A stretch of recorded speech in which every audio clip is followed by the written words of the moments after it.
ये हमारे पास पेनक्रियास का मॉडल है और ये हमारे पास L1 और L2 के ऊपर प्रेजेंट होता है एंड ये ट्रांसवर्सली प्रेजेंट होता है हमारे पास। ठीक है, अब हम चलें इसके पार्ट्स क्या होते हैं। इसके 4 पार्ट्स में हमने इसको एनाटॉमिकली डिवाइड किया हुआ है: head, neck, body and tail. Okay, अब हम अगर चलें सबसे पहले हेड पे, तो हेड के पास 3 बॉर्डर्स होते हैं: superior, lateral and inferior. 2 surfaces होती हैं और एक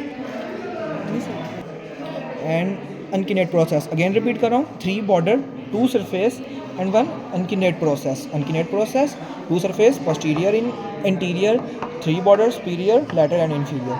ओके, अब हम चलते हैं नेक पे। नेक के जो है 2 सरफेसेस होती हैं: posterior and interior. Then body, अगर हम बॉडी पे चलें तो इसके 3 बॉर्डर्स और 3 ही सरफेस होते हैं। अगर मैं आपको बॉर्डर्स दिखाऊं इसके: इंटीरियर, सुपीरियर एंड इंफीरियर। और अगर मैं सरफेसेस की बात करूं तो interior, posterior and inferior surface. अब अगर हम टेल पे चलें तो टेल पे सीधा कनेक्ट होता है सीधा स्प्लीन पे, और यहाँ पे होता है लीनो रीनल लिगामेंट। अब लीनो रीनल लिगामेंट को प्रेस करके हाइलम ऑफ स्प्लीन के अंदर जा रहा होता है टेल। ओके, अब हम इसके पहले आर्टरीज रिलेशंस पे बात कर लें। अगर हम तो हेड देखिए, हमारे पास ये है, हेड का ड्यूडेनियम होता है हेड पे इंटीरियरली। पहले हम इंटीरियर रिलेशंस की बात करेंगे: ड्यूडेनियम, ट्रांसवर्स कोलॉन और जेजुनम होता है। देन नेक, नेक के ऊपर आ रहा होता है स्टमिका पाइलोरिस, जो स्टमिक का लास्ट एंड होता है वो।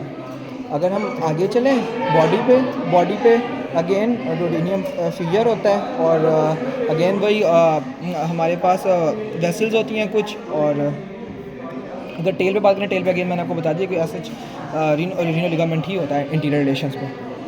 अगर पोस्टीरियर के ऊपर बात करें तो पोस्टीरियर में पहले हम हेड पे चलें तो आपको यहाँ पे ओटा मिलता है। इंफीरियर यहाँ पे बाइल डक्ट होती है, पोस्टीरियर पे ओटा होता है। इंफीरियर वेना क्या हुआ होता है, बाइल डक्ट ये वाली bile duct.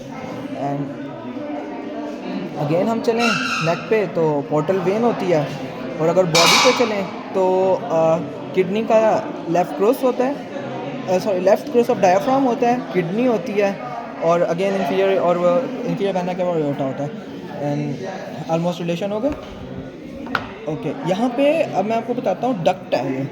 As you know duct है तो इसकी ड्रेनेज होती है। ड्रेनेज होती है मेजर पेनक्रियाटिक डक्ट, और मेजर पेनक्रियाटिक डक्ट ओपन होती है मेन पेनक्रियाटिक पेपिला में पेपिला में होती है, जहाँ से बाइल डक्ट के साथ मिलकर, इस बाइल डक्ट के साथ मेन पेनक्रियाटिक डक्ट मिलकर स्फिंक्टर ऑफ बॉडी में आती है। ओके।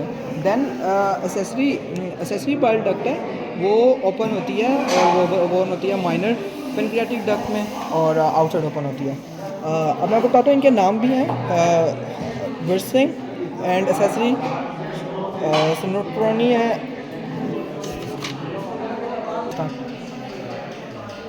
देन हम चलते हैं पहले आर्टरीज पे। अगर मैं आर्टरीज पे चलूँ तो स्प्लेनिक आर्टरी, सीलिक आर्टरी, और यहाँ पे सुपीरियर पेनक्रियाटोड्यूडिनल आर्टरी और इंफीरियर पेनक्रियाटोड्यूडिनल आर्टरी यहाँ पे आके होती है और हेपेटिक आर्टरी मिलके बना देते हैं। ये superior mesenteric artery, and sorry this is a superior mesenteric artery. अब हम ये भी सुपीरियर मेसेंटेरिक आर्टरी। अब हम चलते हैं वेन सप्लाई पे। वेनस सप्लाई जो है इसकी, अब आप देखें, splenic when, inferior mesenteric and superior mesenteric, ये तीनों बना के बनाती हैं पोर्टल वेन।